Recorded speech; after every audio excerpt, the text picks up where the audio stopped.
All right. I think that we are good to go here. Let me hit record.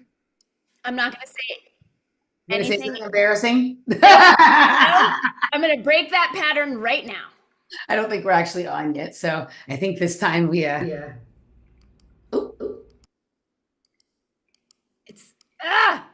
did I mess something up? No. Okay. No. I had something really interesting, bizarre happen yesterday. I'm gonna break that pattern. I'm wondering if this has happened to you.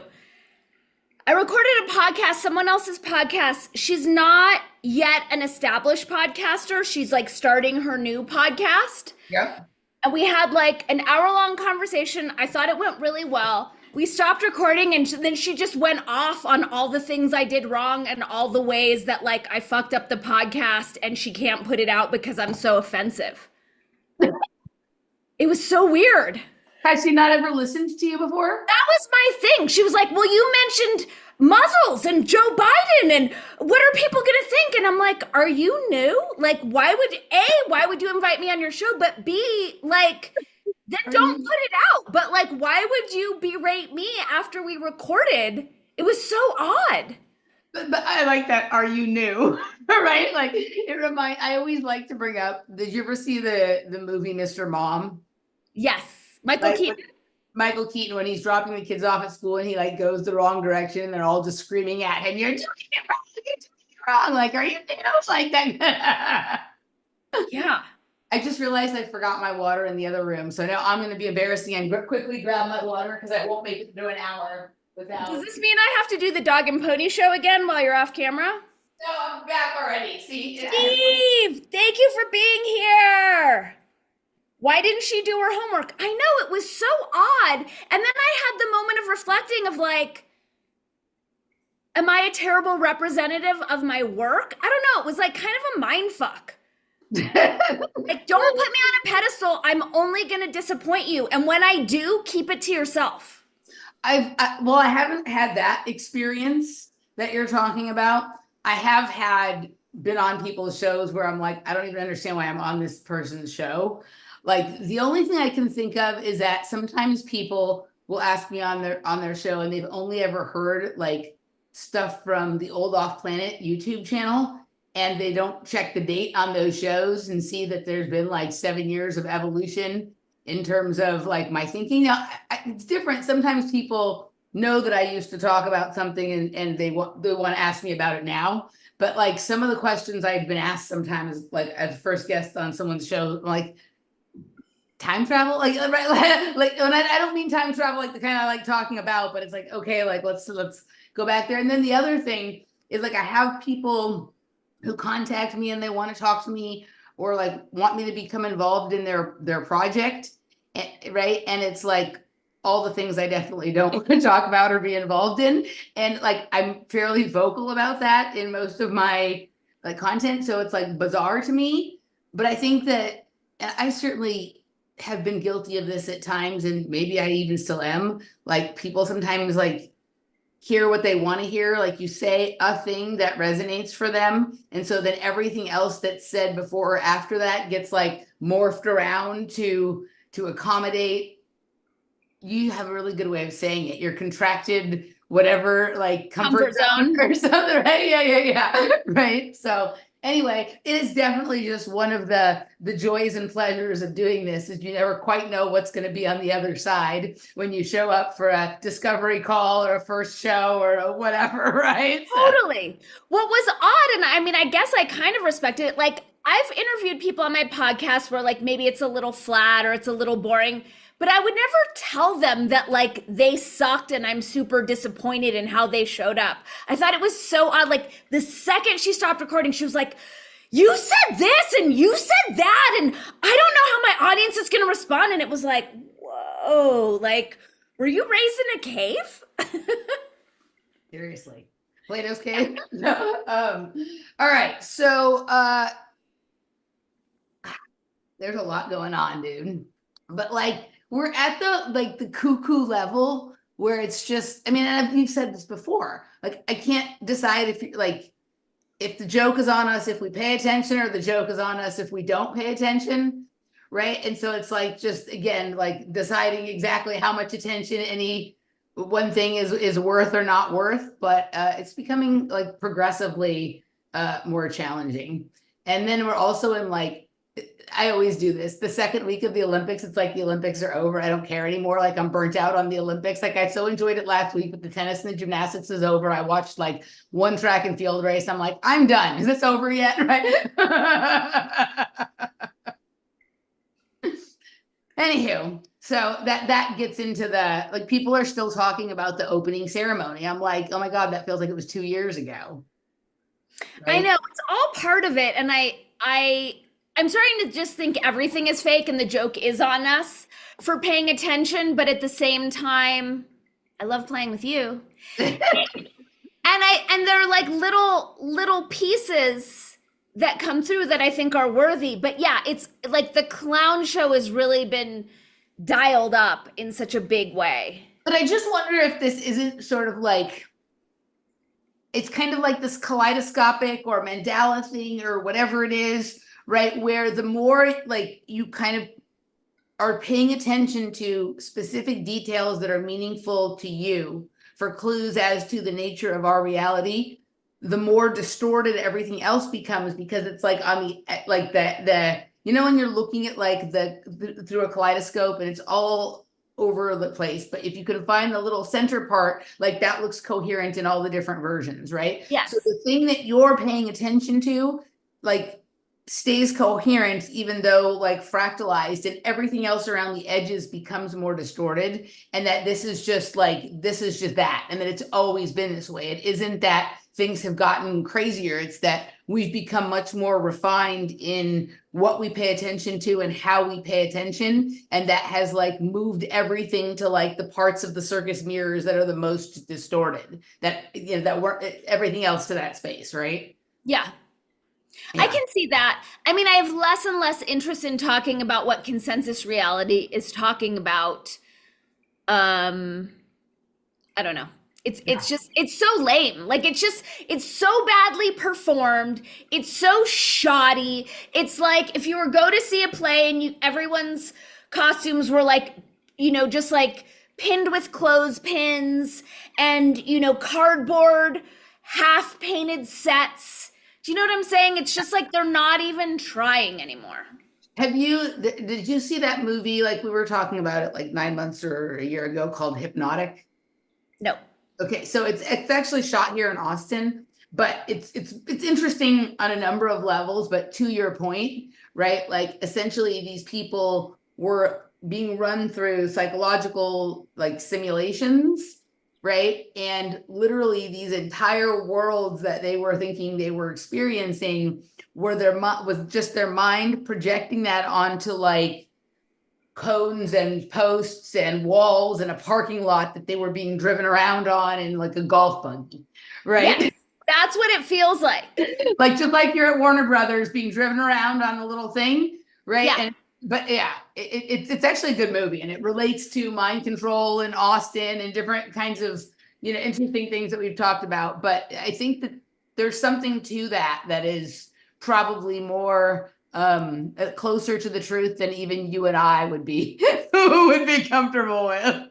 There are times where I'm driving, you know, because New Mexico's all about the sky, and whether it's the sun or the moon, like I'm watching it, waiting for it to like fold over on itself or the curtain to like slip a little bit. And I know that we're not going to get into it today, but that's all I was thinking at that SFI talk last night was like, how fake is this reality? Like it wasn't what they were talking about, but that's all I was getting from it was just like how, you know, like, you know, when you're a kid and you like might make a car out of like a big cardboard box and like cut out the windows, like that's when I see like, you know, Biden's motorcade, you know, it's all just like at that level of like shoddy in kindergarten. If you're ever, next time you're in Palm Springs, whenever you're on like one of the main streets that goes from, let's see, let's try and get my direction correctly, like if you're if you're like, let's say you're in downtown Palm Springs and you're look north, or you start driving north towards the mountains, like where you would go if you were going to head to Joshua Tree or whatever it is. So when you're like on the south end of Palm Springs driving north on any one of the main drags, and you look at the mountains, they don't look real. It looks like a Bob Ross painting or something like that. They look fake, and like has that feeling like you're approaching like the impending wall where the painting is, or something like that, right? And I've always thought that since I was a little kid. And then when the Don't Worry Darling movie that we've talked about before came out, it was like, oh, they're confirming my suspicion, right? And that kind of thing, just the way it has that total feeling. And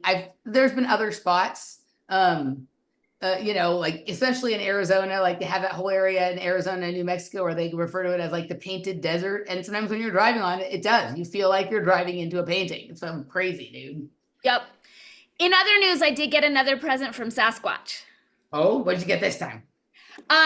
So Sasquatch gave me this blue crystal. Right. That was present number one. And then I put another blue crystal out in my Datura patch, which is where I found the first blue crystal. And next to it now is a pink rock shaped like a heart. Oh, wow. Yeah. All right. I know. I love it. Like having like a slow simmering romance building here. We right? are. We are. I like it. My heart belongs to Sasquatch. All right. All right. Now let's get to the task at hand here. How many clips do you have? Okay, so I have 4 topics. But for my who, what's going on with the who to me feels the most newsworthy. Let's do this. Let's go through your clips, because you have 4. I have 1 clip, but probably a lengthy discussion to go along with my clip. So why don't we do your 4 clips, and then we'll go to my thing. Okay, cool. So my who ones are longer, so I'm gonna start with the shorter ones. Give me a second. They're all pulled up. It's just getting organized. Okay. This one is just comic relief. I love this one so much. Fair use. Oh, can I share, please, host? Oh, yes. Hostess with the mostess. Hi, Ben. There we go. Okay. Okay. Sharing sound. Okay, here goes. But I gotta ask you about This is Judge Joe Brown. Kamala Harris. How you feel about her? She's a piece of shit. I was in California. She lacked professional competence, and she worked on it by hiking up her hemline when she needed influence rather than researching. She's always tried to do the casting couch to get where she wants. Now, the problem is that'll get somebody to a certain level quickly. But you can't get past that level if you don't have competence and talent. So my thing about it is if I'm crude about it, in this city years ago, I used to represent a whole bunch of pimps and hoes, and I know a hoe when I see one. And I say this, I don't care, women, you do what you want to do if you want to have recreational sex, but when you do the casting couch or anything else for professional purposes to get paid or advance, you a hoe. And she's an old hoe. And the problem is what is she supposed to do? One of her sycophant slaves comes up and unwraps her in a carpet naked at Putin's feet, and he says, oh yeah, I'm Julius Caesar. He said, no, ho, I got better stuff here already. Plus, I don't want you anyway, you old woman. Get on up, or Xi Jinping, is he supposed to be impressed? She's doing word salad. Well, we're here today. She's doing word salad. Right. He called out our show for us, right? Totally. There you go. Hopefully she hasn't ascended to the level of sainthood yet that's going to get us a strike, but I hope not. I just loved the plain language. It was satire. I also love, a lot of times we'll throw around the word whores, like Hollywood whores, in kind of the Salinger way, but it just feels so appropriate with her. It's like a whole new new realm of literal when Yeah. using that word. Yeah, I like the way he described the hikes up the hemline. It makes me think of, have you ever seen that video of Terrence McKenna when he's explaining his evolution of novelty theory, and he talks about how civilizations like rose and fall in rhythm with how quickly like hemlines rise and fall in today's day and age and whatever. Like he has such a smooth way of like making that all make perfect sense. That yes, okay, Yeah. excellent. All right. Okay, so here's a new angle on Kamala, and this is the last we'll touch on her. Did you hear James Lindsay's spiel on her? No. Okay, so here we go. Fair using again. You know, what can be unburdened by what has been. What can be unburdened by what has been. Is that word salad or Marxism? It's Marxism. That is, in fact, not at all word salad. It's a Marxist incantation, as a matter of fact. It's like a spell. So you can see the possibility of a world that's unburdened from its own history, which is exactly what Mao Zedong did when he launched the campaign of Smash the Four Olds, the four old characteristics of Chinese society. They were going to make a new China that was going to be unburdened by what had been in the past of China. This is what the Soviets, the Bolsheviks, did when they took over power in Russia, is that they were going to make the new Russia. They're going to make the new man, as a matter of fact. People could become unburdened by what has been so that they could see what could possibly be in the terms of a socialist utopia. So when she says that, I assume, given that her father was a Marxist, I assume she knows what she's saying, and I don't buy her idiot valley speak shtick one bit. I think she's far more smart and far more savvy than conservatives have given her credit for, and she is an outright Marxist. It is very, very clear in her language, and that's what the Democrats want to nominate for president right now, which is kind of horrifying. Okay. I love that both Judge Joe Brown and James Lindsay are promoting our show for us. Wow. We're the zeitgeist. Okay, one last piece, and I'll just play a super short clip from this. But our buddy Robert Phoenix echoed a similar sentiment on my podcast. She's very Machiavellian, very Machiavellian. And you can't be dumb and be Machiavellian, because somewhere along the way, somebody's going to squash you like a bug. But I wouldn't call her an idiot. I wouldn't call her an intellectual by any stretch. Like, there was this one. So what do you think of this theory that she's playing a role and that she's actually smart and knows what she's doing? I mean, I think lots of things can be true simultaneously, right? Like, I would love to, in all of my free time, go back and take a look and a listen to her, like back in her like DA district attorney in San Francisco or early attorney general days, and hear what she sounded like then to make the assessment of whether I think she's intelligent or not, or anything like that. Because I'm sure that was pre-Bonics. Because what happens when people start to get high on their own supply is they start to develop like a lunacy, right? Like they start to kind of go a little cuckoo, and if that's the only snapshot you have of them, then you're like, this person, why does everyone think this person is smart? They don't seem smart to me. But it's different if somebody was like always like that, or if they got to become like that because they got over adulation for some previous accomplishment they had, or whatever it is, right? Like we look at, I mean, any of these really famous politicians like Nancy Pelosi and whatnot, like she didn't always sound as drunk and cuckoo as she sounds now. There was a time when her propaganda was more convincing, right? And not so obvious. So I don't think I can make a judgment on like the level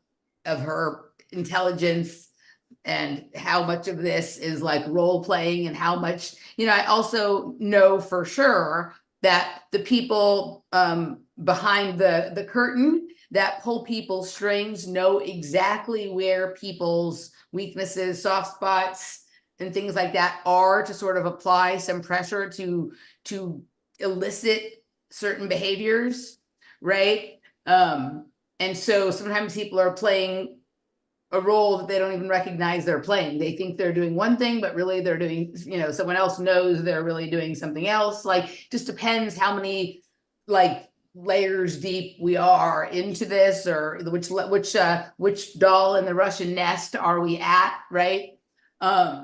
She has a little bit of that, like when she laughs like a crazy person. Like, I've seen that before with people who, like, at one time were really intelligent, but have kind of lost a little bit of their mind based on, just existing in a band of reality for enough time that is like not conducive to normal, like, humans, right? Like, being sane, that they start to act like that. So I don't know. I would love to go. I'd love to see video of her from 20 years ago, like giving a talk somewhere, and then I can make a better assessment. Robert was the first person I'd heard propose that this was an act and that she's actually intelligent and this is part of the game. So then I thought it was interesting when I heard James Lindsay say it, because I respect both of them and I hadn't considered that possibility. My guess would be that, like, yes, that she is an intelligent person, and also she's got, the whatever, like, brain-eating disease, like fame and too much power and all of that kind of stuff does to you, that she's suffering from some of that. Yep. I mean, I also think she's just high a lot. She's yeah. super high. Yeah, I mean, it's like definitely like wine lunches and maybe a bump, here or there or whatnot.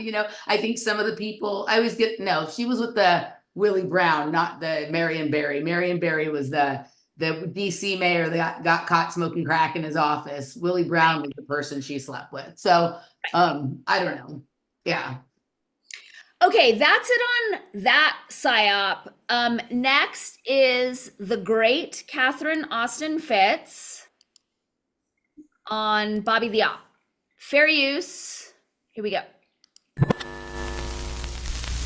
I intend, as President of the United States, to sign an executive order on day one, directing the Department of Justice and the U.S. I know I say this every time, but I love how there's no pretense of representing the people who will allegedly elect him. But from day one, he's just going to do whatever he wants to do, whether the people he's representing want him to do it or not. Yep. Okay. Marshals to transfer the approximately 200,000 Bitcoin held by the U.S. government to the United States Treasury, where it will be held as a strategic asset. On day one as president, I will sign another executive order directing the U.S. Treasury to purchase 550 Bitcoin daily until the U.S. has built a reserve of at least 4 million Bitcoins and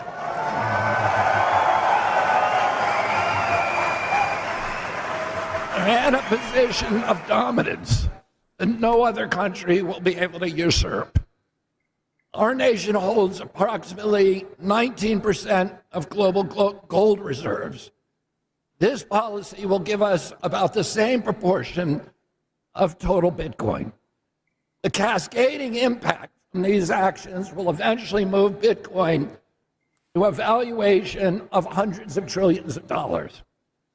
On day one as president, I will sign also an executive order directing the IRS to issue public guidelines that all transactions between Bitcoin and the US dollar are unreportable transactions.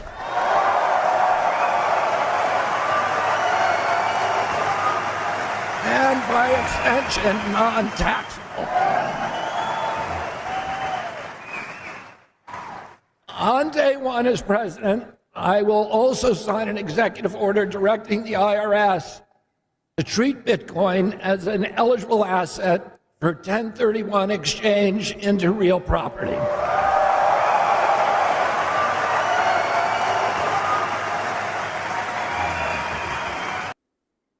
Okay, so this is the greatest reverse Robin Hood I've ever seen suggested. This is take extraordinary amounts of money from the poor and give it to the rich. It's so, but here's the thing. If you understand the legal nature of what he's proposing, first of all, it's unconstitutional. And second of all, it's illegal because he's saying that he has the power to tax and spend without Congress through executive order. Where does the Treasury get its money? It sells treasuries to our pension funds. It sells bonds. It writes IOUs. It sells bonds primarily to our pension funds, and it gets our retirement savings plus our taxes, right? So he's going to tax and take the retirement savings of 100% of Americans, right? So all of Social Security is invested in Treasury bonds, right? What that means is 100% of the people are going to pay for it, and 20% are going to get the benefit. Okay, but 1%. I think 20% is a gross overestimation. It's we'll get to 1%. that in a minute. It's a small 1%. But if you look at the guys who got in early, other than the intelligence agencies who started this, their profits are going to be through the moon. Now hold that thought. Then what he's saying is, once I have your profits through the moon, you can transfer that money into real estate or to dollars on a non-reportable, non-taxable, and into real estate, non-taxable. Right. You can do a like-kind exchange. So a guy who's made a fortune in real estate can go into Bitcoin, or a guy who's made a fortune in Bitcoin can go into real estate, no taxes. You're talking about profits on 1031 exchanges into real estate that can go into all these cities that have been, where the police have been defunded. You know, to go into Seattle, go into San Francisco, go into Minneapolis, and in the opportunity zones, you're talking about a tax-free ride and a land grab. You're going to turn the Bitcoin billionaires into a land grab force that you cannot even imagine. It's unbelievable. Right. So his plan, to summarize. I don't want to get us in trouble by playing the whole clip. Thank you, Catherine Austin Fitz. All I'm hearing from the Bitcoin people is how awesome this is, how awesome Bobby is. And all I see from the Bobby Shanae campaign is we're going to serve the rich elites and everyone else be damned. But under the guise of we're really for the people, it is so obviously a wealthy helping the wealthy situation. I don't know why any of the plebes are buying it. And when I say plebes, I mean us.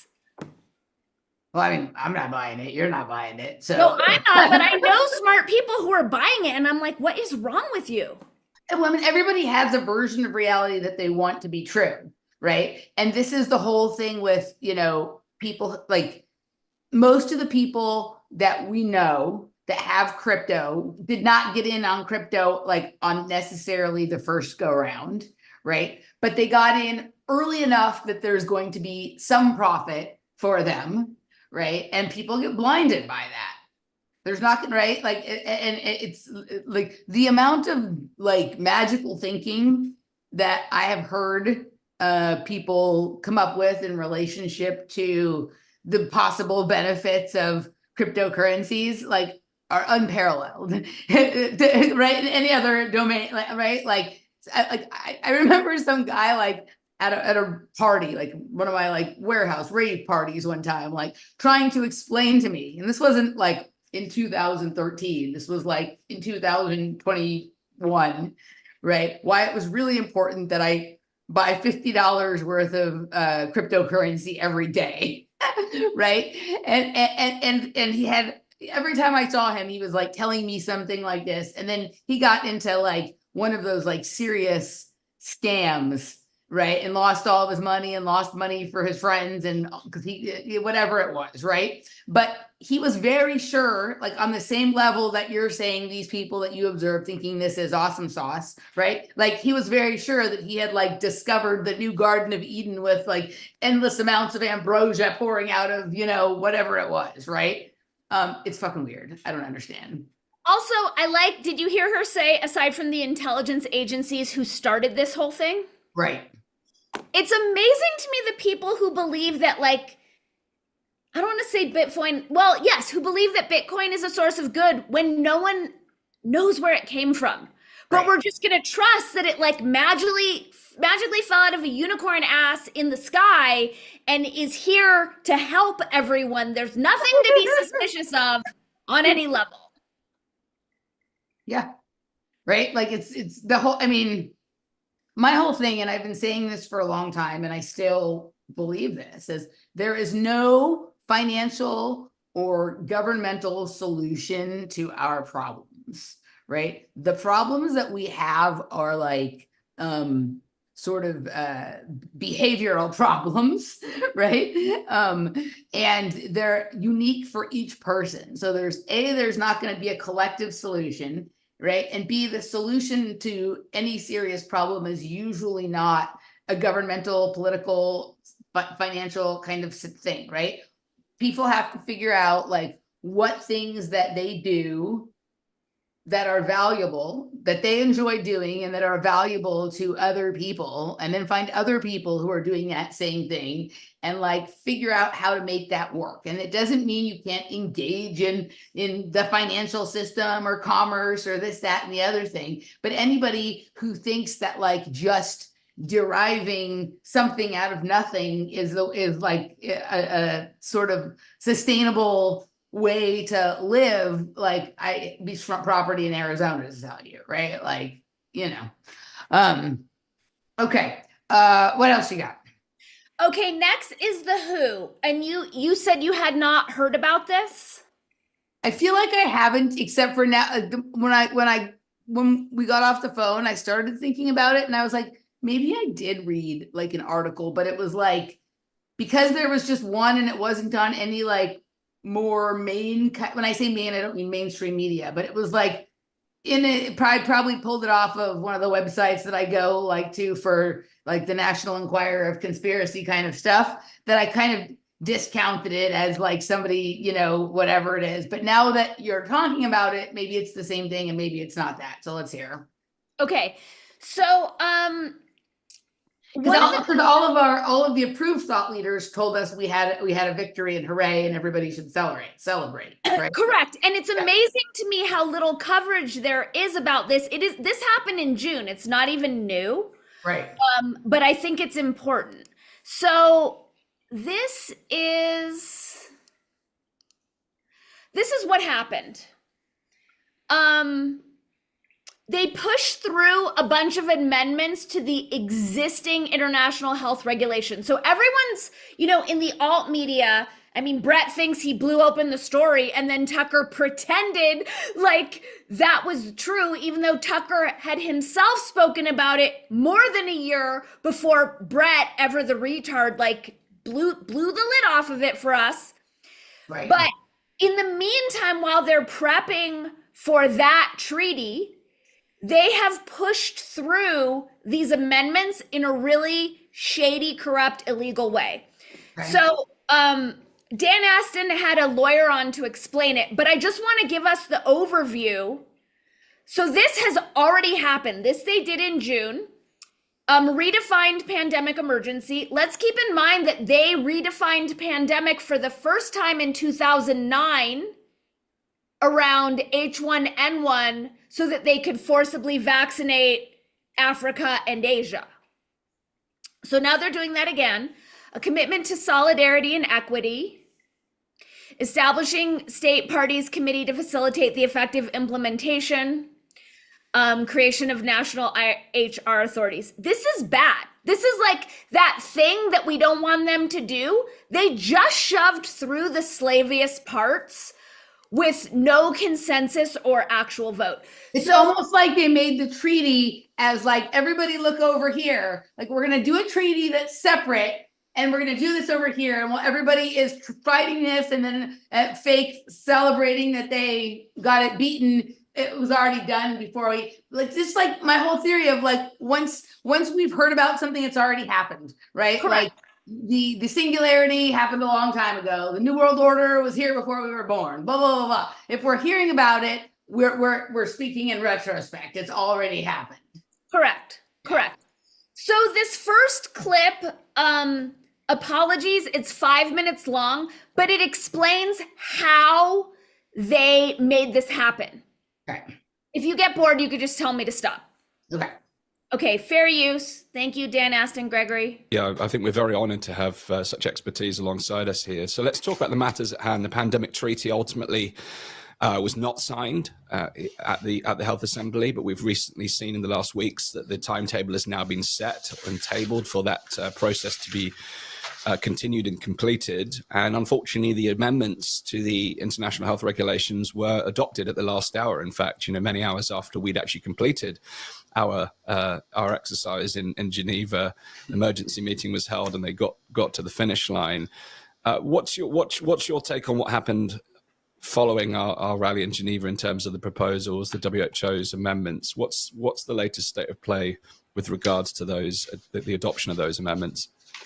Yes, so as you correctly say, we have these two legal instruments, as the WHO calls it, the amendments to the international health regulations that were adopted, yes, on the 1st of June, under very difficult conditions and objectable conditions, I must say.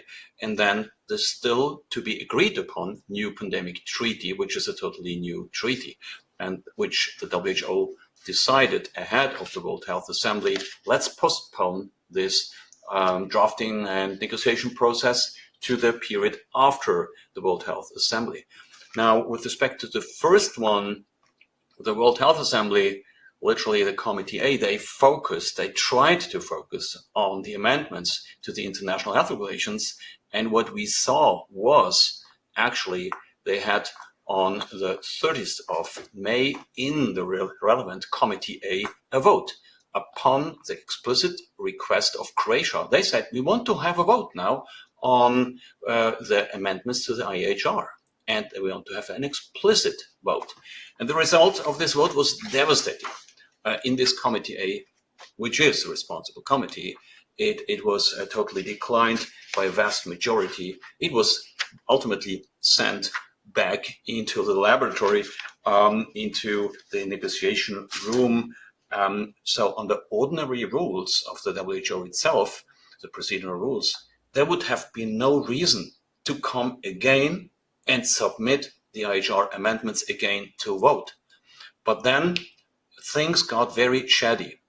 Under the leadership of the United States, the delegation of the United States, there took place hidden negotiations behind the scenes all the way of Thursday, all the way of Friday, into the morning of Saturday, 1st of June. And what then happened was really breathtaking. So on Saturday, 1st of June, there was the plenary session of the World Health Assembly. So literally everybody there. And in this plenary session, suddenly the chair said, now let's interrupt the plenary session and have the Committee A meet again on the amendments of the IHR without any pre-announcement of that. So they interrupted the plenary session. They made the delegates for the Committee A enter the room again. And then that was very interesting. They didn't actually vote a second time on the amendments of the IHR, but what they did was just to say, is everybody okay if we transfer the amendments to the IHR directly into the plenary session? I hear no. I don't hear any no. Okay, so it is done. So without any second vote, as it would have been necessary to actually abolish the first vote of 31st of the 30th of May, the whole matter came directly into the plenary session to those delegates who had not dealt before with this matter. And again, it was submitted then to the plenary just by way of, we assume that everybody is all right with these amendments. We have had some very fruitful discussions in our IHR working group. So the delegates were under the illusion that there was a consensus. And then there was actually, it was adopted without an explicit vote, without a head count, a count of votes. There was no such thing. They call it This reminds vote me by of consensus. This reminds me of like when the DNC stole the thing from Bernie in 2016.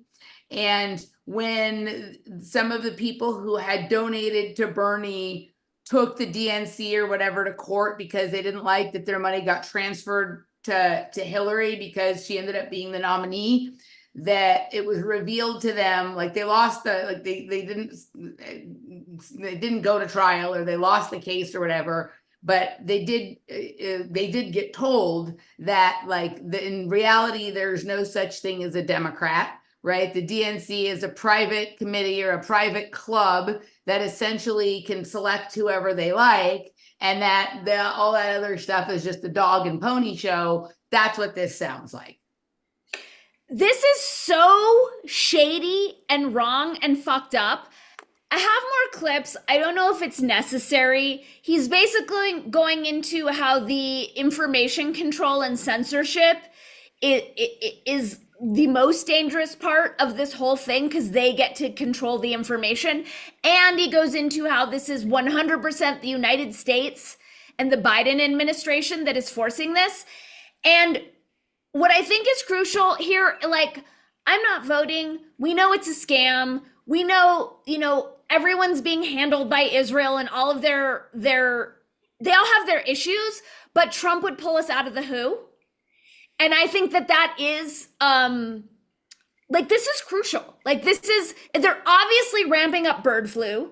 The fact that they rush this through now, to me, says that they're going to pull some sort of pandemic lockdown before the election, if we even have it at all. It is one area where I think Trump is really on point, and is obviously the much lesser of two evils, because he would pull us out of not just the treaty, but the whole sham that is the World Health Organization.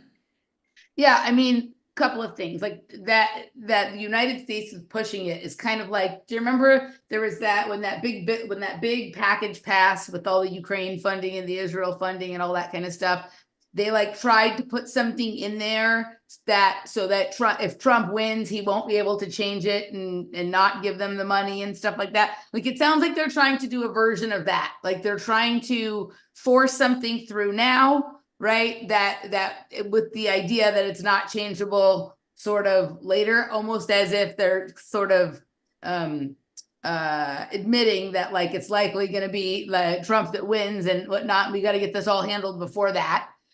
This is the problem, though, right? Is that depending, from your perspective, right? That Trump is the lesser of two evils because of that. And then there's other people who that's not their favorite. They don't care the most about bodily autonomy. I'm not saying I'm one of them, right? I'm just saying, right, that there's people who have lots of problems with Joe Biden or lots of problems with Donald Trump. But for some people, it's yeah, but Donald Trump, moved the embassy to Jerusalem or blah, blah, blah, blah, blah. This is why there cannot ever get to be some kind of, for lack of a better term, consensus about, or the idea of lesser of two evils. It depends on what you think is evil, right?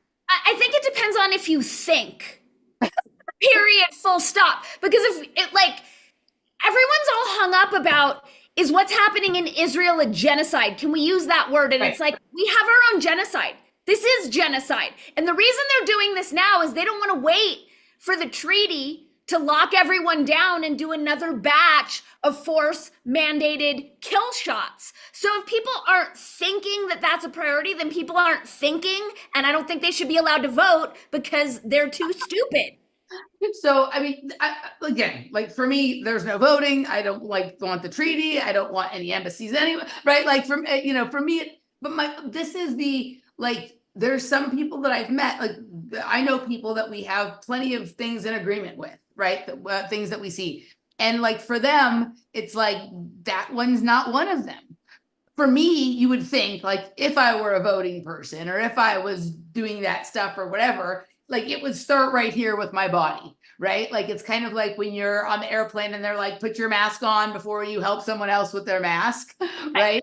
But there's always a million people running around trying to put everybody else's oxygen mask on first. And then they're but what happened to mine or whatever it is, right? So I think this is just that the human condition, but it's interesting that this is getting no play. And all of the people who have said that they were heroes because they got us out of the they got the WHO pandemic treaty put off are either stupid or in on it. If they made that one of their main bones of contention and then they just like didn't follow up or didn't notice that something else happened the same day that is basically like the exact same thing, but now instead of later. Right. Like, where's Brett? Why isn't Brett in the forest doing an emergency groundbreaking broadcast? Where's Russell Brand? Where's Del Bigtree? Where are any of these people? Where's RFK? Why are none of these people talking about this? Speaking of Russell Brand, like I didn't watch it because I just can't. Like I can't watch, but like he had a video this last week, like talking about like the opening ceremony of the Olympics and whatever the symbolism was. So I'm like, oh, this is rich. The person who was in like the opening or closing ceremony of the London Olympics, literally stealing children out of their beds, is now analyzing the symbolism in this one. I'm just like, oh my God, it's kind of like the left like declaring the Trump thing a false flag without any like awareness of the fact that every time somebody else ever. I saw him today doing something about Kamala. He must have mentioned like Jesus scripture a half dozen times. It's I don't get it. It's like, great, you got a new puppy. Like is puppy every sentence that comes out of your mouth? It's so odd. Fake. I mean, it's fake. That would be a better word. Especially considering some of the symbolism of his performance at the Olympics. I think maybe it's not fake. I think it just maybe means something different than what a lot of people think it means. There we go. There we go. Right? Yeah. So, anywho, okay, next. That's all I got. Okay, do you want Goebbels first or the Tulsi thing? Goebbels. Goebbels. Okay, so for those of you who haven't yet, now's a great time to go to wordspodcast.locals.com and use the promo code Welcome to Words, all one word in capital letters, and check out the last episode we did titled American Propagandist, in which we like literally with lots of humor and insight read Wikipedia, right? About Dick Carlson, who's Tucker Carlson's father, right? And, that we should, as much as there's parts of me that enjoy watching Tucker's arc of discovery about how things are or whatever it is, there's a much larger part of me that has always been suspicious and after this has really doubled down on suspicion because the apple doesn't fall far from the tree. But check this out. I just want to show you this because I noticed this after we did it last time. Okay, so remember, one of the things that was unusual about Dick Carlson was that he was born with rickets and mildly bent legs, right? Remember, and then he was adopted, right? Yep. Okay. All right, born with rickets, mildly bent legs. And we were talking at the end of the episode about how like this is some Goebbels shit, right? Check this out. During childhood, Goebbels experienced ill health, which included a long bout of inflammation of the lungs. He had a deformed right foot, which turned inward due to a congenital disorder. Is it like, do all the propagandists, like, is that sort of the, like, do those people have some internal soft spot that makes or some internal heart, or they've developed this like hardened armor where they like lose care for people based on how you feel about yourself when you're born with some sort of deformatory disease or whatever it is, right? Isn't that crazy? He walked with a limp. He wore a special shoe. So what it reminds me of, was it Goebbels himself who was looking for the people with the eyes like you and I have? No, that was the doctor, the Mengele. But I wonder if it isn't the same thing. Like they look for people with the eyes because that's signifying a certain specific genetic lineage. And then I'm wondering if it's the same with a foot or a leg issue that indicates some other thing, that you're going to be a propagandist. Wasn't there a movie called My Left Foot? Yes. What is that about? I never saw it. I just remember my dad talking about it. I don't know. But isn't it interesting? He was educated at the gymnasium, which I guess means he's like us. I don't know. Right. Anywho, but I just thought that was really weird. So one of the things that I didn't bring up when we did the show, but that I am kind of paying attention to, is that when Tucker interviewed Matt Taibbi, both of them talked about their fathers, who were both also journalists or in news or whatever it is, right? Right. And both of their fathers had been adopted. So we've got like this weird like adoption thing. Now, Matt Taibbi doesn't have, at least not to my knowledge, has not claimed to have any childhood disease that left him with some sort of deformity or anything like that, right? But we have that weird thing that like, okay, so I think Matt Taibbi's dad was like an old school journalist. I don't think he's like one of these Voice of America kind of thing, but I have to look into him. I think his name is Mike Taibbi, right? And this is why his name is... Matt Taibbi is like Filipino and something else, but he has like a last name that doesn't match what his actual genetics are because his dad was actually adopted. And so like, right, it's a different, that explains some of that. But I found it odd that these two like prominent journalists both have fathers that were prominent journalists that were adopted. And then this weird connection between Dick Carlson, American propagandist, and Joseph Goebbels, right, Nazi propagandist, and this leg deformity or this issue with their being born with something wrong with their legs. Very weird, right? Super weird. Also, when did Goebbels die and when was Dick born? He was, let's see, Goebbels died. Let's see. Doesn't say when his... Because doesn't it kind of seem from Dick's career that he picked up Goebbels? He died May 1st, 1945. And Dick Carlson was born I'm guessing February 10th, 1941. So he was 4 when Goebbels died. Okay. They don't look at all alike. But I don't know. I just thought that was interesting. Like how many propagandists do you know with a deformed leg? Right? Like it's just one of those things. I was like, this is fucking weird. All right. Okay. I think Goebbels was the right foot though. Goebbels was the right foot. I don't know which, he had a deformed right foot. And with Dick Carlson, it was his legs, mildly bent legs. I don't know exactly what that means, but anyway. Also weird that would be significant enough to add to someone's Wikipedia. Mildly bent legs, who cares? Right. Obviously, it's important if for no other reason than for you and I to discover and have a show about it, right? Okay. Correct. All right. So then my main contribution here today is this. So fair use. Thank you to our friends Matt Taibbi and Walter Kern and their America This Week podcast. Here we go. Directions. I guess we should start with the Tulsi thing. Should we start with that? Let's go. Yeah. All right. So, folks, if you haven't heard, earlier today, a story appeared on a site called Undercover DC, if we could call that up. I think it's Uncovered DC. Uncovered DC. I'm sorry. Yeah. Federal Air Marshal whistleblowers report Tulsi Gabbard actively under surveillance via Quiet Skies program. And the details sounded completely crazy.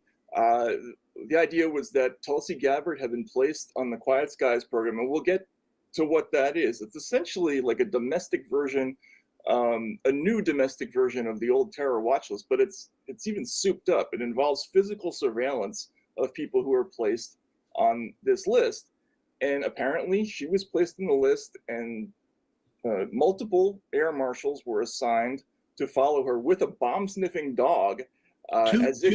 Two dog teams. Two dog teams. And air marshals, supposedly undercover. I don't know how they keep that quiet. You know, if more than one dog follows me onto a plane, are they bomb sniffing dogs in carriers like poodles, or are they bomb sniffing, German shepherds, the kind we're used to out in, the wild?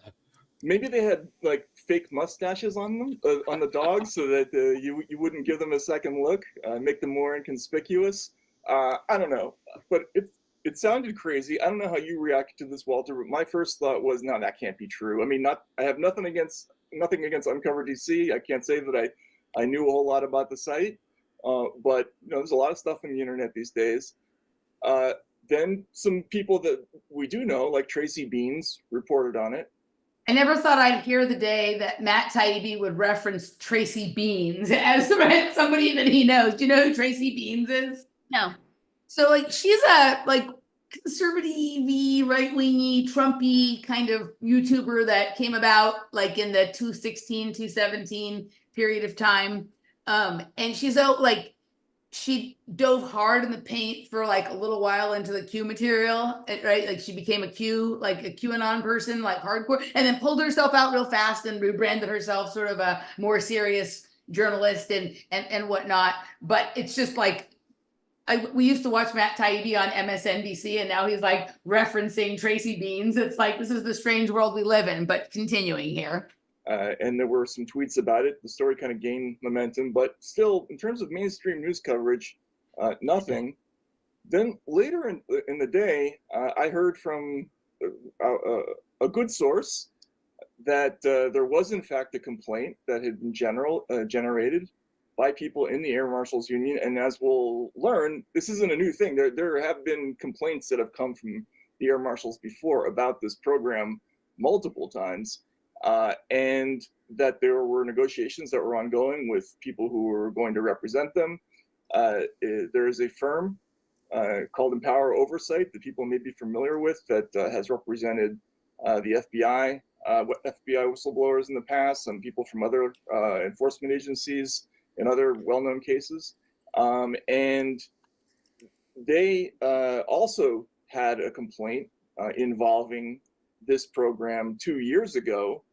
And so they're generating a new letter about the failure of authorities, including the Inspector General, to look into this previously, and the Office of Investigation. And apparently there is really a complaint. Apparently Tulsi Gabbard really was put on this list on July 23rd of this year, which was a day after she gave some kind of interview to Laura Ingraham on Fox that was critical of the administration. I have no idea. Of course, we can't say whether or not that's connected, but that's a true detail. And this is a thing. We're going to get into the history of the program in a moment. But Walter, what's your first reaction to this? And also, how bizarre is it? This would have been a politician and a former presidential candidate being placed under physical surveillance on a terror watch list would have been absolutely front page news, 10 years ago at least? Also a right? veteran. And I believe, to add to her resume, a current officer in the Army Reserve. Yes. So, yeah, I saw it last night.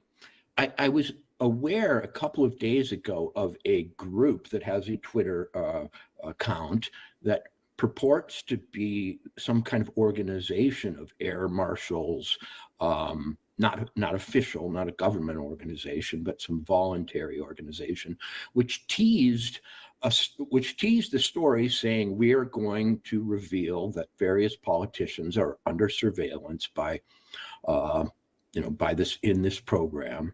And this was apparently the first fruit of it. And I read of it last night. My first reaction was, my Lord, if this is true, then opposition politicians in the United States are being physically not just followed, but surrounded. I mean, it's not just a question of finding out where they are and tracking their movements. There are people around them, multiple people, some probably armed. Air marshals are armed. So that is, we're not yet to our first drone strike over a social media post, which you predicted, which is to me the boundary condition of something beyond totalitarianism. But all right, we'll stop there. Okay, so first of all, your thoughts? Any? My thoughts are the same as when you told me. I don't buy it. I don't believe it. I think this is another setup to give her legitimacy, especially since the first interview she's gone on is Chris Williamson to talk about this. She didn't talk about this. She didn't talk about this on Chris Williamson. Oh, she didn't? No. Right. So this is okay. So I've been observing. So she did not talk about it on Chris Williamson, but to me, there was very little she said in the Chris Williamson interview that we haven't heard her say before, right? But one of the things that was kind of an interesting, maybe the most interesting moment was he asked her what was wrong with Kamala and Joe and all these other people. And then he was like, in a perfect world, who would you like to see be the Democrat nominee? She was like, well, I did run for I did, right? Like almost saying like me, right? Kind of thing. It was kind of interesting. So here's what I think. Now, I'm familiar with the Quiet Skies program. This is something that, whether real or not, because all of this can always just be a psyop, right? Like it can always be something they're telling you about. But this has been something that like we've heard James O'Keefe talk about a little bit. We've heard other people who were like journalists who had covered January 6th talk about. But mostly this is like a domestic surveillance operation that has been largely used against January 6th protesters, right? And this does not include electronic surveillance. What this includes is physical surveillance in airports and on airplanes with officers and dogs. Right. And so it's a direct human being. It isn't just like, okay, they put something on your phone to track you or on your car to track you. It's like literally there's people walking around behind you, or the people sitting next to you or behind you on the airplane are undercover marshals. So that's the whole idea of this program. Right. Did you ever see Bridesmaids? No. I think Melissa McCarthy is hilarious. And there's this like kind of running gag through the movie that the guy she's sitting next to in the airplane, she's suspecting of being a U.S. Air Marshal. It's worth looking it up just to see the scene because she's genius. But please continue. Okay, right. So I've heard of this before. This is not the first that I have heard of this, right? If this was the first I'd heard of this, then I would be like, for sure, like, yeah, I think this whole thing is fake. And I still think it could be used for the purpose that you're talking about on some level, right? But I have heard of this before. Okay, so my first thought was like, this is ridiculous, right? Like this, when I say this is ridiculous, like ridiculous two ways. A, like, is this real? Especially because I'm hearing Matt Taibbi talk about Tracy Beans and whatever. This is the first place I heard about it, right? I went and looked it up. You can find lots of articles and posts about it now. None of them on mainstream media, of course, and not even any on most like sub-mainstream alternative, like it's all in smaller things and it's all kind of the similar story being told. So my first thought was like, this is ridiculous, either A, because it's fake, or B, like, this is so, it's like calling everyone you disagree with a Russian agent. Like, you know, this is weird. This is so stupid, you know, like just. She's too high profile. That's right. That's right. This is stupid, right? Like there's no, right? That was my first thought, was like, this is ridiculous. This is just, you know, political lawfare, blah, blah, blah bullshit. And that was my first thought. And then like later, first of all, I've looked to see if she has said anything about this. And I have not seen any. There was even one report that said that Marshall's organization tried to reach out to her team to alert them and never received a response. Right. So I can't find anywhere where anyone associated with Tulsi is responding to this, either to say yes or to say no. She hasn't said anything about it. Right. So I was looking for that. And then like this other little thing comes out, you know, like I have like the different fractal aspects of myself that implore me to look at this from different perspectives. Right. And there was this thing that came in that was like, this is kind of ironic. This is a person who's like, anyone who I disagree with is an Islamist terrorist. Right? Like basically, so if she's now complaining that the Democrats or Joe Biden or Kamala Harris or whatever would do this to her, her whole thing is like, if the different countries around the world that we're at war with are ones that like I sort of agree with or whatever, those are regime change wars and those are not terrorists, but the ones that I disagree with are Islamist terrorists, and we need to do drone warfare or whatever it is to take care of this problem. So the irony of the person who sort of like insists that there's this terrorist problem that, it's very important that it's, that, what I'm talking about. We've talked about this before with her, right? Yeah.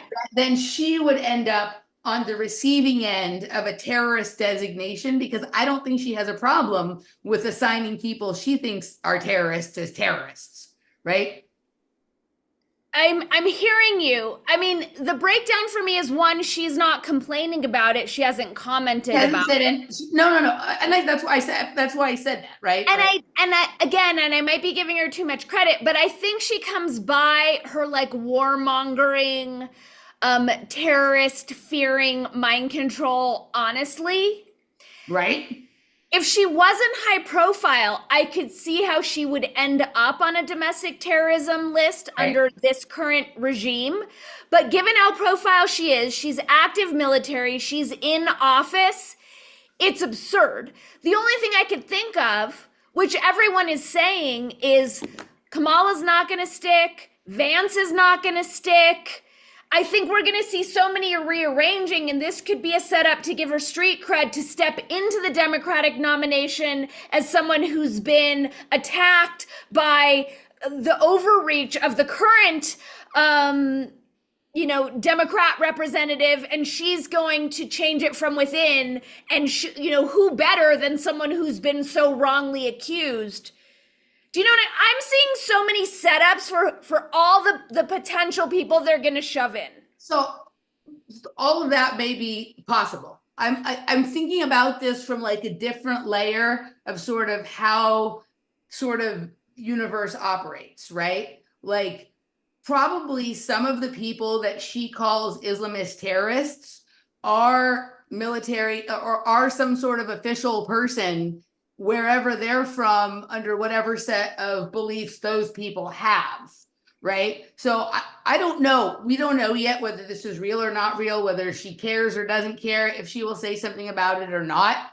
But like, we've all done this in our lives sometimes before, like taken on this role that we think is really dignified, and actually all it is hypocrisy, because we're literally just like accusing someone who we disagree with of something that they're not really doing. It's just that we disagree with them. So I'm talking about sort of in this, I'm not talking about political shenanigans. I get it, but I think she's under military mind control. 100%. It's like, I don't fault her for it, because she's gone through those processes to defend the nation no matter what. So I give her a pass, because I think whatever altar is set up in her brain, she doesn't have any control over.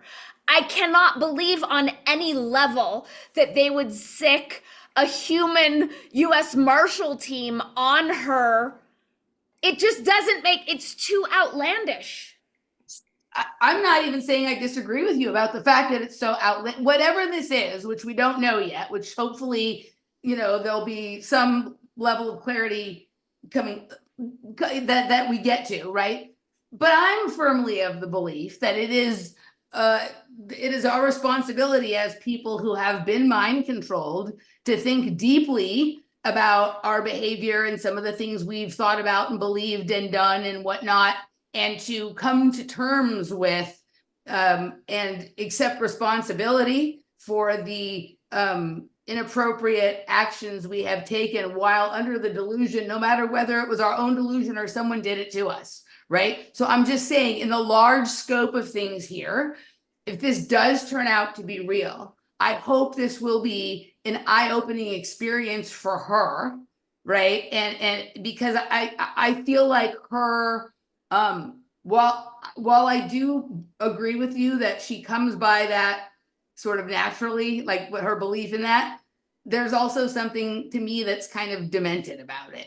Right? Like that feels gross when she does that, in a way that, like,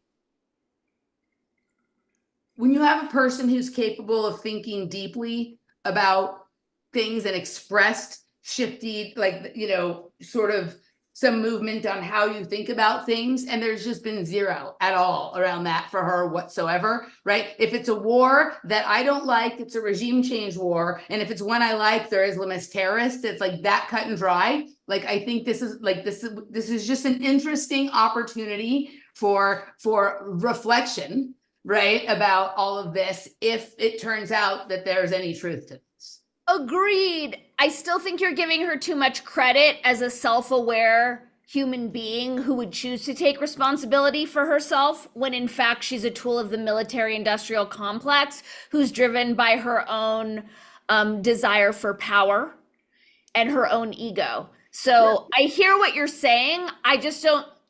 I'm not giving that happening. Like, I don't even disagree with you, right? It's just the irony, right? If this turns out to be irony when she was called an Assad toady by Barry Weiss. Like, it's, I mean, totally. Yes. It's yeah. Okay. And then the third thing, right? Like the third thing that occurred to me, and this was the one that sort of threw me the most, right? And I want to make sure that it comes out as I mean it, right?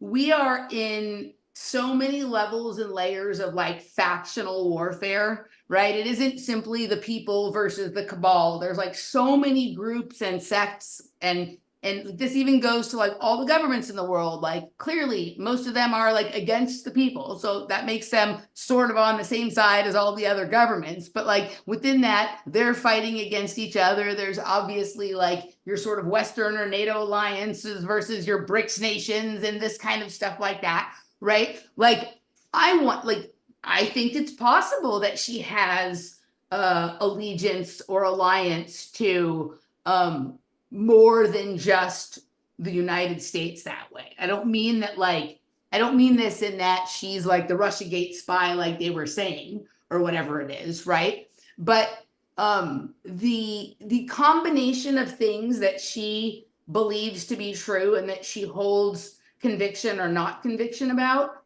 are very unusual.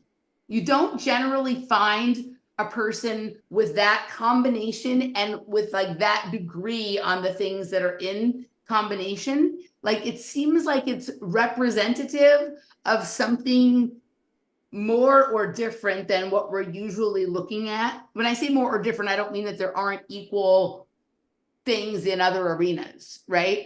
But she's harder to classify as like than certain types, right?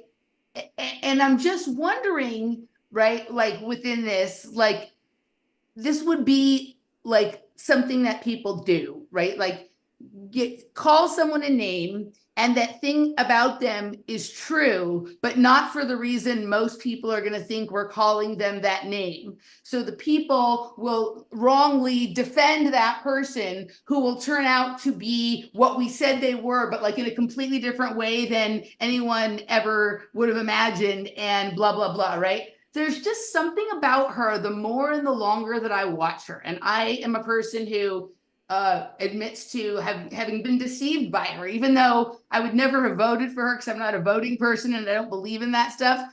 There was a moment many years ago where I'm like, oh, this person is refreshing. I like her. I think she's telling the truth. Like maybe she means well, right? And all of that kind of stuff. And I'm just looking at the way she has positioned and maneuvered herself here. And sure, there's like ambition and you know, self-interest and all of that kind of stuff. But there's something more that I can't quite get my finger on yet that gives me a different flavor of suspicion than all the other flavors I've had about her. All right, I can feel that. Like it resonates. So two things. One is what's happening right now. Is she being accused of domestic terrorism or international terrorism or suspected? So they don't, that's the whole thing with all of this. It's like all these government programs, they don't tell you that you're on a list. And if you find out you are and you ask why, they won't tell you that either. Just like YouTube won't tell you why they took down your video. It's like all of that kind of stuff, right? So sure, it could literally just be political, like the whole, political law pressure, right? The whole thing. It would be, can anybody in the chat room, what day did Kamala say she was going to take the nomination, or that, right? Because Tulsi was put on the list on July 23rd, apparently, right? And so what was the date? So that's about 10 days after the Trump assassination thing, right? What day did Kamala ascend to Queen of the Democratic Party?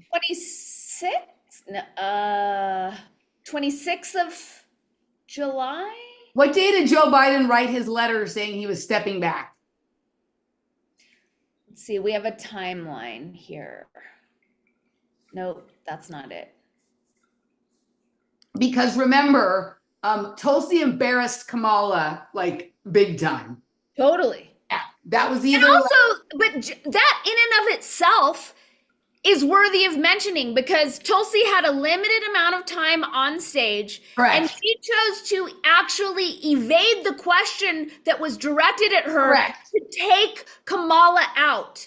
That was an interesting choice she made. So now Tulsi ended up with one delegate and like 1% of the vote or whatever it is. So was her taking her out in her own self-interest, or was she representing a faction? Is this factional warfare? Was she representing a faction that we have not yet quite been able to put our fingers on, that I'm talking about here, right? And that was what she was tasked with to sort of earn whatever she thinks is coming to her in the future, is deliver one knockout blow.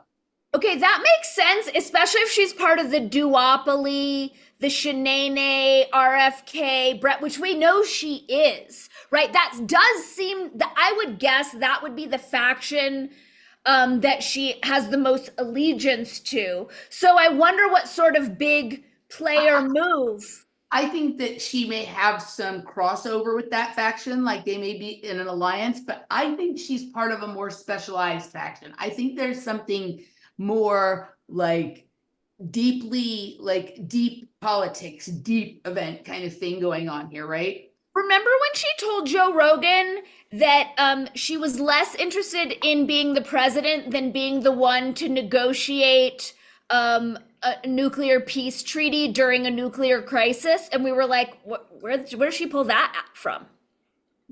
Vaguely. I remember the conversation, sort of. I'd have to go back and listen to it just to refresh myself on exactly the thing. But it does, like, I just think that like she plays nice in a lot of these sort of duopoly, anti-duopoly, pseudo right-wing progressive libertarian whatever the fuck that is. I don't know what that is. Right. But I think in terms of like her own personal ideology, or let's put it this way, the ideology of whatever faction has groomed her to represent them, there's something much more specific and much less examined definitely by us, but probably by most other people as well, that I feel. It's like a sensing, it's like a smell. Like when you smell something that smells so different than something else you've ever smelled, and you're like trying to find that smell again, or right? There's something here that something feels, I'm sensing something I have not sensed before, and that doesn't mean that it wasn't there before, but I'm just finally now able to, it's like when you've refined your palate well enough to be able to like taste the wet wool note in wine when you're wine tasting or something like that. It feels like that. There is something else with this person that I still can't quite get my fingers on, but I know it's something else that I haven't something else about before yet, right? As you're saying this, it completely resonates. And my guess is it's a group that we don't even know about. 100%. Yes. It's for sure tied in with the military. Right. It's like a cult within the military, right? Like it's a cult within the military that feels like weirdly like, I don't know if if the term would be ancient or exotic, because I don't know if we're dealing with like time or sort of like dimension or some weird group of people that like is just not even something we put our eyes on when we're talking about like international warfare and politics or whatever it is before. But it feels like I can feel it in like my hair follicles and stuff like that. I don't know. I get it. I can feel it in my teeth. Do you get a sense of any other players who might be a part of that faction or any other interests? Like, do you get a sense of any other qualities? I just started thinking about this while I was at work today. Like it just came like the original thought was on Monday night about, this is ridiculous. Then yesterday was, the irony of the person who calls people terrorists being called a terrorist herself, right? And then the third part came in today. And this is the part that I'm like, and this is how things always are. There's like many layers to it. Like all the things are probably true, but it's like, which one is the point? And it feels to me like this last one is like the point. Like this is the October surprise. If I can nail this one down, right, then we're going to have a whole new thing to open that we haven't sort of looked at before. And I don't know if like, did you get any clues from the Chris Williamson interview? Well, like, first of all, like, I just don't even understand this person other than that he's handsome, right? And that he now lives in Austin, and Tulsi was like so excited to meet him and this, that, and it was weird, right? But like, is he like the new MI6 like handler for the tech muscle bros here in Austin? Like, what? He's the new David Fuller. But I feel like I think he's like way more popular and famous than David Fuller was. Correct. Well, David Fuller failed at his job. Oh, so it was a runoff. It was a runoff between a few different people. And you're saying like he ascended to the top of the mountain, and the reward for that is you get to move to Austin and hang out with Aubrey and Joe and all that kind of stuff. Well, he was in Venice when he started his show, but notice that it was when, and I know that James is on the chat. So James, if you have anything to add to this, please do. But I know that it wasn't until David Fuller stepped away that all of a sudden Chris Williamson was all over my feed and interviewing all these big power players. And then was, transported to Austin and got this new fancy set and has, his, what is the name of his show? Ancient Wisdom? Modern Wisdom. Modern Wisdom, replacing Rebel Wisdom. It's the same cadence. Right. It's the same syllables. He's got the accent. He's the newer, better, fitter David Fuller. I told you earlier we were talking about this. I'll have to apply the mushroom dose and see if I can see his Dungeons and Dragons character or whatever it is, right? Why don't you just intend a run-in? I want you to like run into him and just strike up a conversation. All right. Well, I see everyone. You've run into Lex. You've run into Alex Jones. You've run into Michael Malice. Oh, by the way, everybody needs to go watch the recent from last week, Joe Rogan, Michael Malice episode. Like, I thought about bringing parts, but there were so many tells and admissions, and it was all rolled up into this. Like, it was a funny episode. It was entertaining. There was lots of things that they were really joking about, but then there was other things that they were joking about that were just rolled in. And if you listen, like if you tune your sort of listening to a specific frequency, there was like a ton of admissions in there about who they really are and what they're really doing. Why don't we make it like an Easter egg hunt? P.S. Thank you guys for your generous super chats. They really mean the world to us. Why don't we make it like an Easter egg hunt, and you guys send us the Easter eggs that you find from that interview. You could post them on wordspodcast.locals.com, and maybe whoever posts the most will get a prize. Woo! Yeah. So, okay. As far as this Tulsi thing goes, though, like, I think we should, with her in mind, I don't think we're talking about at this point, like Democrat plants or Republican plants, or even like Chinese or Russian plants or anything like that. I think this is like something far weirder, right? And that it feels more Lifeboat Foundation-y, that quality of weirdness. That I'm not saying it's connected to that, right, but like something on that, right? Yeah, right. That like out there. This would be something like if there was some sort of far more like a different kind of takeover than we are ever thought to fear or whatever. I wonder if it's related with it. I mean, is it like a COG thing? Is it like a military takeover from the inside? Is it like what we're hearing about, like the good naval intelligence versus the bad CIA intelligence? Like she's so much more insider than the other people in that space. Also, what is the timing of this coming out and she happens to be on Chris Williamson? Well, I mean, apparently, like, it came out the day after she was said something on Laura Ingraham's show, right? And the accusation came out the same day that she was on, or the day before she was on Williamson, right? That was probably pre-recorded. But whatever, like, I think that if she's representing a faction, that it might be a faction we haven't seen before. Right. And that doesn't mean that they haven't been there, but with all of the different factions that all of our conspiracy thought leaders have been imploring us to make sure we pay attention to, oh, these people are in charge, no, it's really these people, no, these people, blah, blah, blah, blah. Like, this is one that has been going under the radar, right, for, the whole time. Like, that's what my instinct is. So I don't know if I go dig or if I just let it come to me. Like, it feels almost like this has to be like a frequency tuning thing to find it rather than like a digging kind of thing. Well, what just occurred to me is that she's the sleeper cell and that she doesn't even know. They're probably just waiting for the moment to flip the switch to send her into whatever this is, given how much control is in her past and what brought her here. That is certainly possible, right? And so, like, then in some fucking weird way that I am not even condoning, then would it be reasonable that she was on some sort of watch list because some other faction has figured, right? Like, I'm not condoning or saying I even think that that's what it is, but if we're talking about this kind of layers that are hidden even from the view of those of us who have been digging for layers kind of thing, right? Then how do we know, like, what do you do when you find out that something like that might be true? If you're a person who's charged with looking for that kind of stuff, right? How do you deal with that? Right. And so I don't even know, but whatever this is, that it's now 2 days sitting out there with no comment from her is kind of interesting. And I'm keeping my eye on that. Mm-hmm. Right. Did you also hear at the same time that MSNBC put out a clip of Joe talking about how Tulsi could have won in 2020, but they put it out in such a way to make it seem like Joe was talking about Kamala?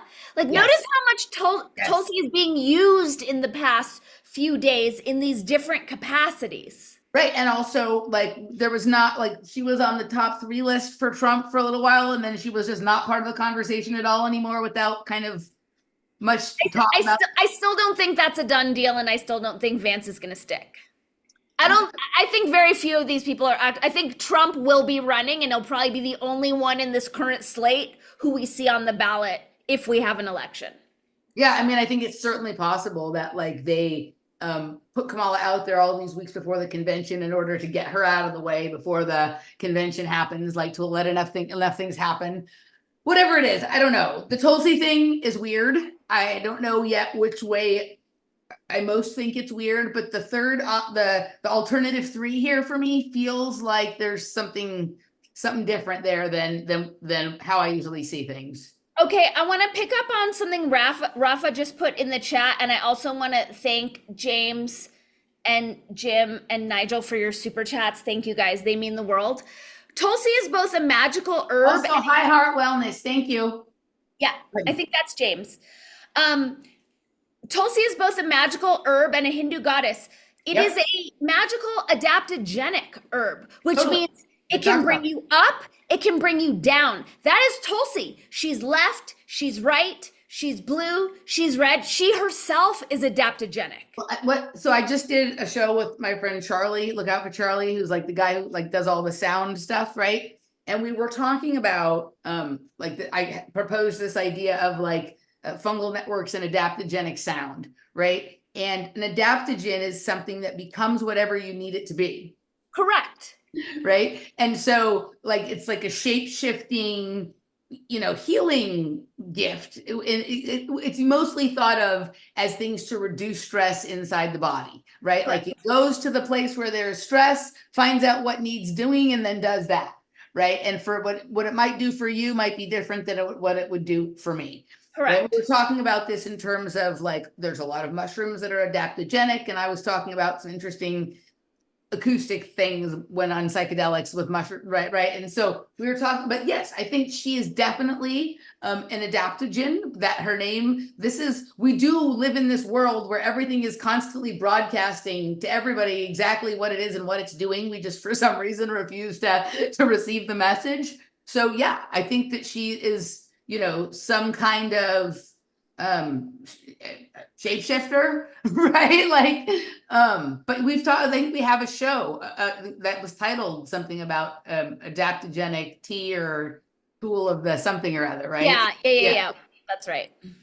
So yeah, no, so she's like, we spotted it before, but it's doing things that we didn't expect it to do, which is exactly what adaptogens do, is they constantly, like someone will say, oh, I took it for my this, right? And then it'll do something completely else for someone else. It won't do the thing it did for the other person. It'll do the other thing, right? So anywho, all right, let's go to the chat room and see if anybody has a question, a comment, a concern, and whatever it is, all capital letters, please. Also, thank you for joining us at wordspodcast.locals.com. You can use the promo code Welcome to Words for a free month and catch yourself up to speed on all our shows. Okay, silly question. Did Chris Williamson arrive in Austin through a portal in the river? Oh my God. Maybe he's the Rainy Street Ripper. He has that kind of like evil sort of, he's handsome, but it's sort of in a devious kind of way, right? So I talk about the river being a portal that this interdimensional serial killer moves back and forth between Austin and Chicago through, right? Chris Williamson definitely is handsome enough to be a serial killer. Yeah, but he has that look, right? Like for sure. He's very handsome. I'm not saying he is a serial killer, but he's handsome at that level. And I feel like women or men could be easily taken in by his he's handsome and he's charming. He can be very charming, you know? And also for someone who came up out of nowhere, like he was on a reality show. I think that's his only claim to fame. And he was a model. And now he's interviewing Eric Weinstein and Tulsi Gabbard. Like, how is that happening? Right. And he's posing questions to them like he has outwitted some way that they think about things, right? Correct. Yeah. I don't know. All right. Nobody is, here we go. Do I honestly think Trump will pull USA out of the WHO? He did. He already did. So he did do that once, Nigel. It's not something I've spent time. I do know the facts prove that he did that once, right? But I haven't spent any time thinking about whether he would do that again or not. For me, what is your answer? So I just want to be clear. I'm with you. I'm not voting anymore. I'm in a Dominion voting machine state. There's no point. But I do think understanding what I do about the world, which admittedly is very little, that it is crucial that we are not part of that WHO treaty and that we do pull out of that whole thing. And Trump's the only one I've seen who has the balls to do it, who's talking about it. I do think it's top priority. I think getting out of this current genocide is a number one priority. So I do. Okay. Do either of us have a tattoo? A few. A few. Both. Each of us have a few. I didn't know you had a few. I do. I have 3. Where are yours? I have one on my back. I have one on my ankle. One on my ankle, like it's like bled, right? I like mostly just want to get it removed. And then I have one on my foot. Okay, my ankle one was my first one. I did have it removed twice, but like it was so painful, I kind of bowed out. So it's like half there. It just looks like a demon chewed on my ankle. And I have one on my back and I have one on my wrist. So the one on my back was the first one, right? And then the one on my ankle is the second one. I was in a really weird mental place when I got the second one. And it's almost like I don't know if it's that my body was rejecting it, or if it was like, no, like whatever happened to the tattoo is like the evidence of like whatever was going on then, right? It's very bizarre. Like the other 2 tattoos I have, so it could have just been a bad tattoo artist. Sure, that's possible. But I feel like I was in an altered state, like not like drunk or on drugs, but like in hypnotic or whatever it is. And that sort of caused that. And that just sits there as sort of an awareness about that. Which ankle? Left inner ankle. Same. That's weird. That is weird. Okay. We'll have to compare tattoos and stories next time we're in person. Okay. I think that's it. Thanks everybody for coming and playing. We'll be back next week. If he drops emergency measures, he is worthy of support. He did, yeah. All right. Okay. That I don't know who Slim Sperling is. I don't know who Slim Sperling is, Tarantula. The tensor ring that I have came from Masaki. Hayden asked, did Dani say earlier that Emily met Alex Jones? Do you want to share your Alex Jones? I didn't meet Alex Jones like, hey, how you doing? What's up? Want to hang out? Like, want to be on my show? No, nothing like that. I was coming out of the bathroom at Uchi, or Uchiko, sorry, which is a sushi restaurant here. And like, he was just inches from my face when I came out of the bathroom, right? And he like, it was one of those things that like, we both looked like shocked to see each other, right? Kind of thing. And he was close enough though that I got like a read on him, right? And it, you know, like it felt like he's a very flawed, very conflicted human being, right? But that it probably like is not as